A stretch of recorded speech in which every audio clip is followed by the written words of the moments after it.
DSC preparation కి మిగిలిన తక్కువ సమయాన్ని డిఎస్సి 2024 యాప్ లేదా DSC2024.com తో జాబ్ ని సాధించండి. ఇప్పుడు చెప్పబోయే వార్త ధైర్యవంతులే వినండి. చంపడాలు, చంపుకోవడాలు, నేరాలు, ఘోరాలు అంటే భయపడేవారు మాత్రం కాస్త జాగ్రత్త. ఎందుకంటే దేశంలోనే భయంకరమైన కిల్లర్ గురించి తెలుసుకోబోతున్నాం.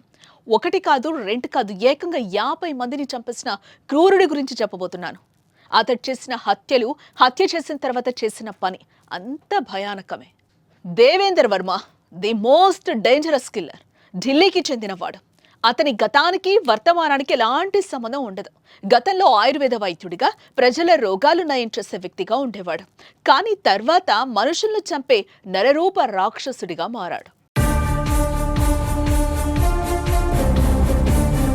వైద్యుడిగా ఉన్న దేవేందర్ శర్మ 1995 సంవత్సరాన నేర ప్రపంచంలోకి అడుగుపెట్టాడు. గ్యాస్ డీలర్షిప్ లో భారీ నష్టాలు రావడంతో వైద్యం చేసిన చెయ్యి కత్తిపట్టింది. గ్యాస్ డీలర్షిప్ ఒప్పందం విఫలం కావడంతో దేవేందర్ శర్మ భారీగా ఆర్థిక నష్టాలను చవిచూశాడు. దీంతో నకిలీ గ్యాస్ ఏజెన్సీ ప్రారంభించి అనంతరం అక్రమ అవయవాల వ్యాపారంలోకి ప్రవేశించాడు. ఆ తర్వాత అతడి నేర కార్యకలాపాలు అన్ని టాక్సీ, ట్రక్కు డ్రైవర్లే లక్ష్యంగా సాగాయి.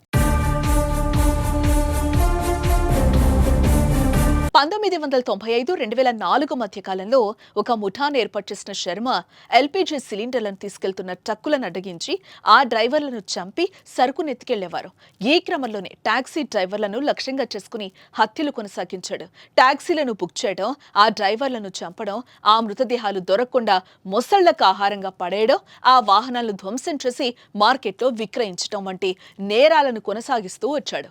చివరకు 2004లో కిడ్నీ రాకెట్, వరుస హత్య కేసులో అతన్ని పోలీసులు అరెస్టు చేశారు. అతని 7 హత్యలు వెలుగులోకి రాగా ఇతడికి జీవిత ఖైదు పడింది. అయితే 2023 ఆగస్టులో తిహార్ జైలు నుంచి పేరోల్ పై విడుదలైన ఈ నరరూప రాక్షసుడు తిరిగి జైలుకు వెళ్లలేదు. పేరోల్ పై బయటకొచ్చిన ఈ సీరియల్ కిల్లర్ ఎవరికీ కనిపించకుండా పోయాడు. పోలీసులు 6 నెలల పాటు అలీగఢ్, జైపూర్, ఢిల్లీ, ఆగ్రా, ప్రయాగ్రాజ్ వంటి నగరాల్లో సీరియల్ కిల్లర్ దేవేందర్ శర్మ కోసం గాలింపు చేపట్టారు. 2 ఏళ్ల పాటు వెతికి మరీ చివరకు రాజస్థాన్లోని దౌసా జిల్లాలో ఒక ఆశ్రమంలో పూజారి వేషంలో ఉన్న శర్మను తాజాగా అరెస్టు చేశారు. దేవేందర్ శర్మ 7 హత్యల వెలుగులోకి వచ్చినా ఇతడు మొత్తంగా 50 మందిని చంపి మొసళ్లకు ఆహారంగా వేసినట్టు పోలీసులు భావిస్తున్నారు. ఆ కేసులను కూడా వెలుగులోకి తీసుకొచ్చే ప్రయత్నాలు చేస్తున్నారు పోలీసులు.